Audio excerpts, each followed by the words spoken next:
What's up guys, Evasion here and welcome back to another video. I finally got all 3 of my characters to level 60. I've been going hard all week leveling and I want to share with you some things that I've learned about my gearing process to initially start up, to quickly hop into Battlegrounds and then be able to farm honor gear, and then to also quickly get to heroic dungeons if that's something you want to do, and also the item level to do mythic dungeons in this first early stages of the expansion.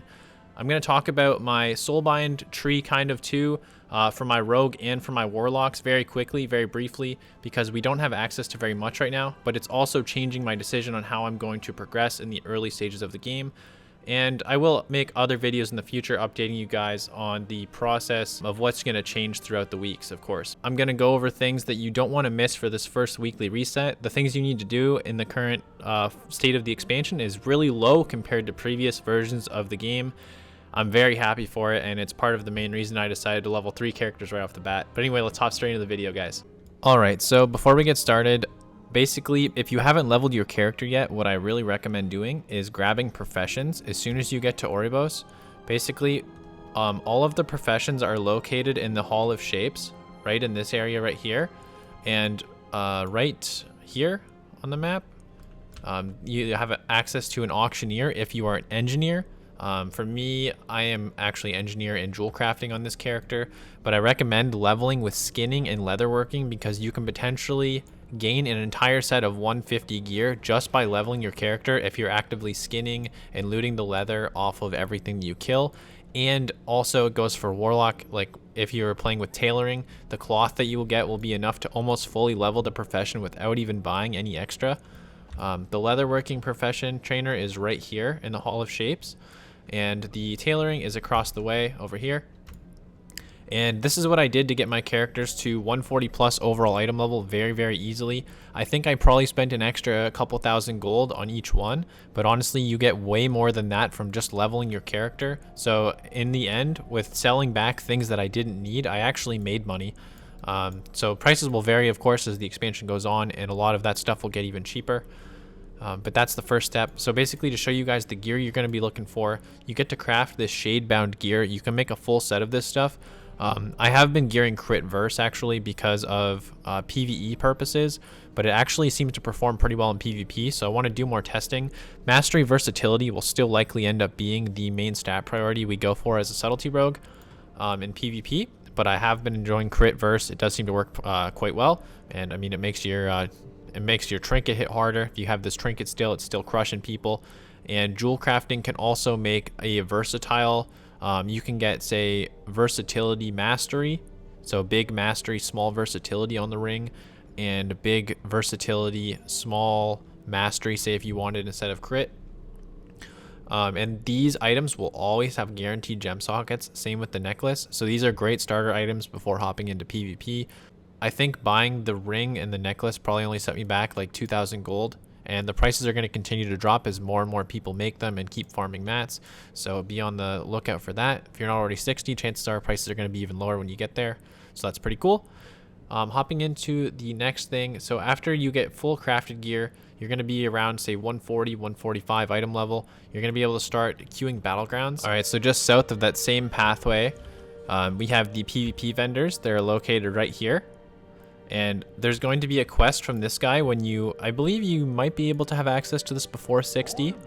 But it's called Observing Battle. This quest is going to ask you to get 1500 honor, and basically you just queue random battlegrounds and you fill this up. It's going to give you a bonus to your honor as well, and you'll be able to get a total of, well, you will have farmed the 1500 for the quest, and you're going to have 500 from this. So you'll have 2000 honor at that point. You'll also get some of your anima, which I'll touch on in a second, is one of the things you want to farm a little bit of every week. You don't have to farm an insane amount, and it's just going to progress your renown with your covenant. This guy here is the guy you want, Purveyor Zokul, and basically he's going to sell you the honor gear. I recommend filling out your weapon slots potentially first, as it's probably going to be the biggest upgrade to your item level if you leveled and got that crafted gear like we mentioned so far. You can pick out particular pieces that you want that have the stat priority you want, and also you can then get extra honor and go to this guy over here, and you can drag and drop the piece onto here and upgrade this item level, which is going to allow you to get a 171 piece of gear pretty quick. After getting a couple of those, you will have more than enough item level to do heroic dungeons if you want. If you prefer gearing through dungeons, which I'm assuming most of the viewers probably come here for PvP, you're probably fine queuing some battlegrounds. If you want to do dungeons, that is an option. And after getting your item level to around, 165, 170, I'm sure that's more than enough to queue mythic dungeons if you have friends to queue mythic dungeons with.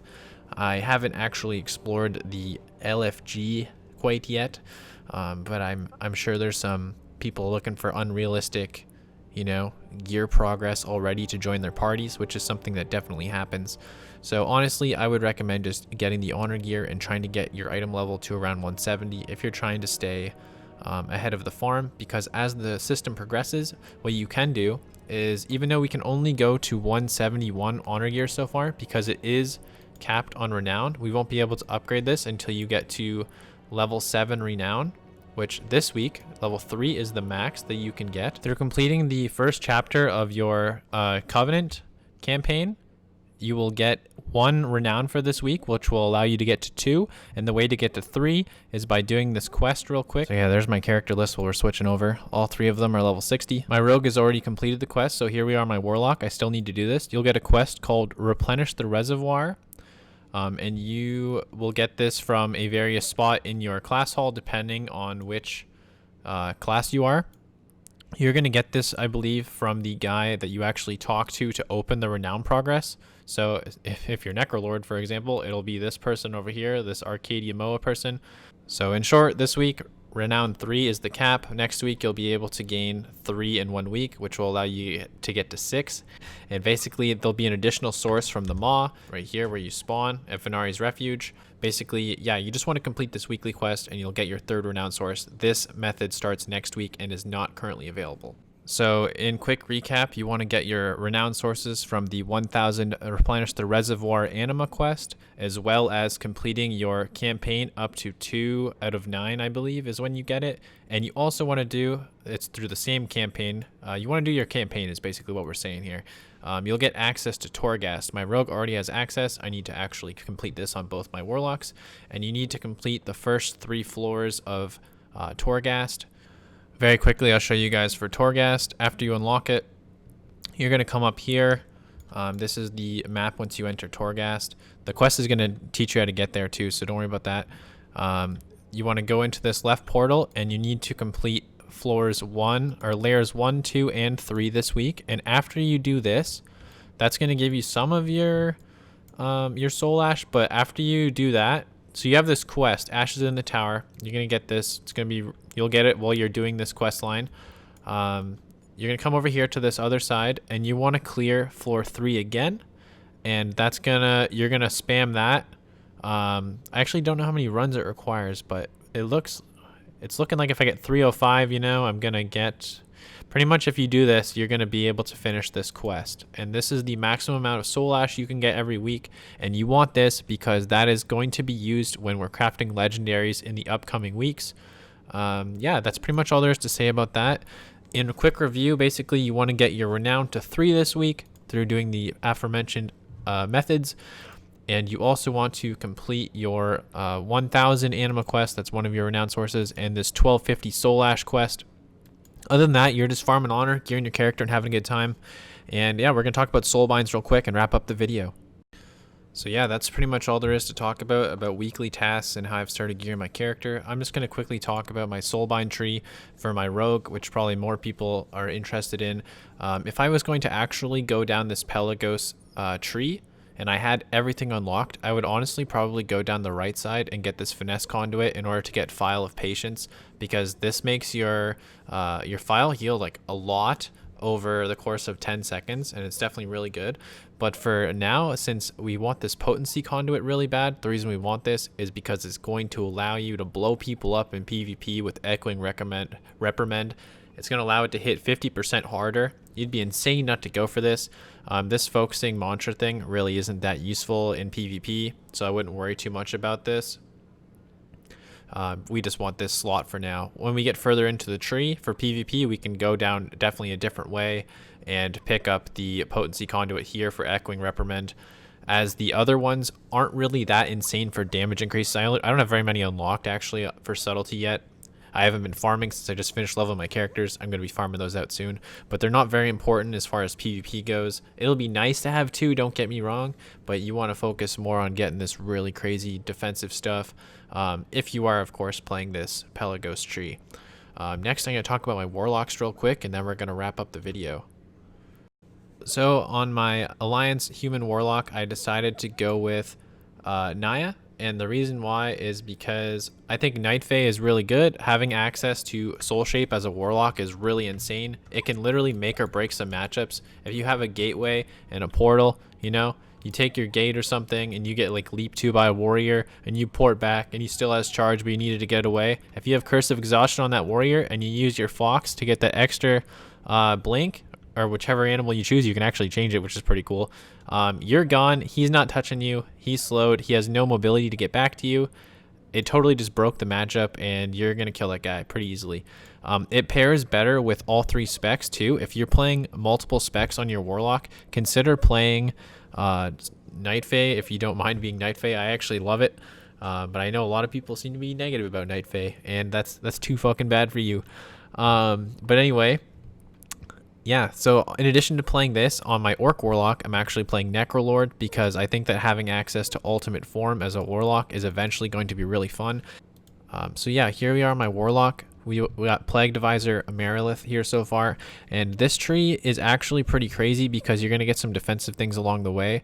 Right here, this one's really good. When you reduce below 50% health, it's going to give you a shield for 15% of your max health for 10 seconds. It may only occur once every 30 seconds. I think it's absolutely bonkers for a defensive effect. I don't think it's better than straight up getting away. On Night Fae, like, you can potentially just blink and stop taking damage altogether if you utilize the ability properly. However, at the end of the same tree, we have access to ultimate form. So along this pathway, you're going to get access to 2 potency conduits, which is really good, as well as access to ultimate form at the very end, which is, of course, that CC immunity when you're actually channeling your Fleshcraft and for 4 seconds afterwards. In my opinion, the main reason to even consider Necrolord at the moment, because it's pretty cool. And very last thing, I don't think I actually mentioned the name of the crafted gear, which is the Shadow Lace gear for cloth. There's a full set of Shadow Lace set, and you can get Haste Verse or whichever stat priority pretty easily on the auction house if you just browse through.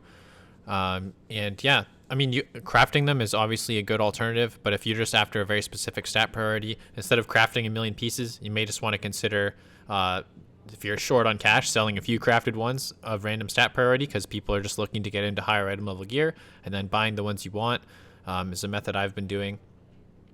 And then filling in trinket slots, just get PvP trinkets, or alternatively browse the map for world quests for upgrades. But other than that, I think that's gonna do it for this video, guys. I'm gonna upgrade, or very soon I want to upload a video talking about my add-on list, because a lot of you guys have been asking me what my add-ons are. So I'll talk about my interface and add-ons in an upcoming video very soon. But yeah, anyway, I hope you guys enjoyed this video. Please be sure to give it a like if you enjoyed, and we'll see you guys in the next one.